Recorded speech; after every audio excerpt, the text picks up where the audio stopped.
শারদীয় দুর্গোৎসব উপলক্ষে মুন্সিগঞ্জের লোহজং ও টুঙ্গিবাড়ী উপজেলার সনাতন ধর্মাবলম্বীদের নিয়ে এক মতবিনিময় সভা অনুষ্ঠিত হয়েছে। আর ২২ সেপ্টেম্বর সকাল ১১টায় বিশিষ্ট শিল্পপতি ও মুন্সিগঞ্জ জেলা বিএনপির আহ্বায়ক মিজানুর রহমান সিনহার বাসভবনে এই মতবিনিময় ও অনুদান প্রদান অনুষ্ঠিত হয়। লোহজং উপজেলা বিএনপির সভাপতি হাবিবুর রহমান চাকলাদার অপু সভাপতিত্ব করেন। আয়োজিত এ সভায় প্রধান অতিথি হিসেবে উপস্থিত ছিলেন মুন্সিগঞ্জ জেলা বিএনপির আহ্বায়ক ও সাবেক স্বাস্থ্য প্রতিমন্ত্রী মিজানুর রহমান সিনহা। আপনারা কষ্ট করে আসছেন, সেই জন্য আমি আপনাদেরকে আন্তরিক অভিনন্দন, ধন্যবাদ জানাই। এবং আগামীতেও আমাদের এই সংযোগটা বন্ধ থাকবে। আজকে দুর্গাপূজা আমি আজকে ঠিক দেখি না, আমি আমার কলেজ লাইফ ঠিক দুর্গাপূজা দেখি, কারণ আমি নারায়ণগঞ্জে লেখাপড়া করছি, তো ওই জন্য একটা বিশাল আকারে দুর্গাপূজা হতো। এবং অনেক বাড়িতে আমি লাড়ু খাওয়ার জন্য সব করে যেতাম, দুর্গাপূজার লাড়ু, সেটা আমার এখনো মনে আছে। অনেক বাড়িতে আমার ক্লাসমেট যারা ছিল স্কুলের পরে প্রায় অনেক ছেলে মেয়ে মাইনরিটি ক্লাসে ছিল। আমি চেষ্টা করছি সবার সঙ্গে একটা সুন্দর সম্পর্ক রেখে এই জীবনটা চালাইছে।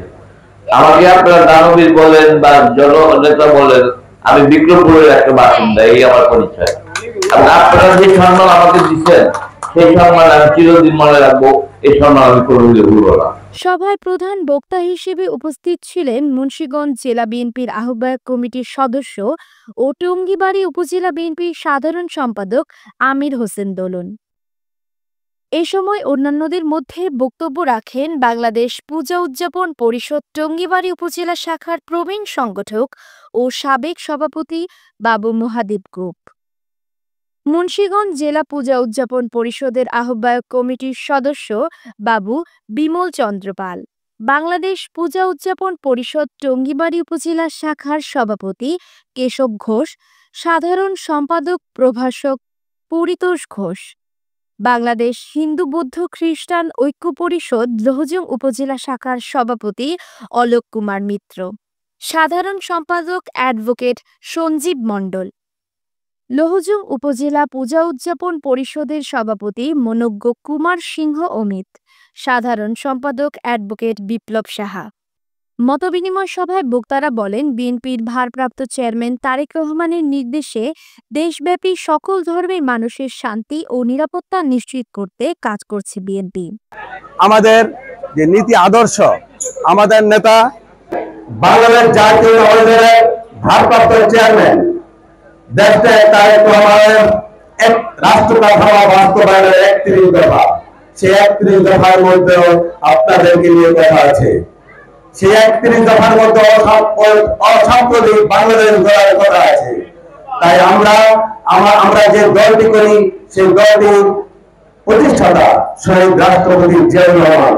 জিয়াউর রহমান এই দেশে কোন ধর্ম বর্ণ বিদ্বেষ রাখেননি, তিনি সবাইকে নিয়ে ঐক্যবদ্ধভাবে এই দেশটি পরিচালিত করেছিলেন এবং সর্বসময় এই জন্যই তার মতো একজন দেশ নায়ক বাংলাদেশে আর ফিরে আসবে কিনা জানি না।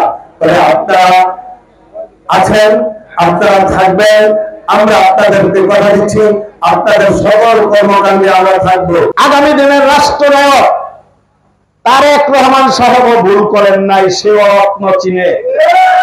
তার এই বয়সে তাকে এই মুন্সিগঞ্জের দায়িত্ব দিয়েছেন, সে সঠিক কাজটি করেছেন। ভবিষ্যতে ইনশাআল্লাহ আপনারা যে আশায় আছেন, আপনাদের আশা বুড়ো বালি হবে। এই শেষ আশাতে ওই তারেক রহমান সাহেব, এই জননেতা মিজানুর রহমান সিনহাকে দিবেন। এ সময় লোহজং ও টঙ্গিবাড়ী উপজেলার ৮৬টি মন্দিরে আর্থিক অনুদান প্রদান করা হয়। এ সময় অন্যদের মধ্যে আরও উপস্থিত ছিলেন জেলা বিএনপির সদস্য ঢালী মোহাম্মদ ওয়াহিদ, শেখ জামাল হোসেন, টঙ্গিবাড়ী উপজেলা বিএনপির সহসভাপতি ও ধীপুর ইউনিয়ন পরিষদের চেয়ারম্যান আক্তার হোসেন মোল্লা, আবুল কালাম আজাদ, টঙ্গিবাড়ী ও লোহজং উপজেলার যুবদল, ছাত্রদল, স্বেচ্ছাসেবক দল সহ অঙ্গ সংগঠনের নেতৃবৃন্দ। Desk report, news 71.tv, Munshiganj.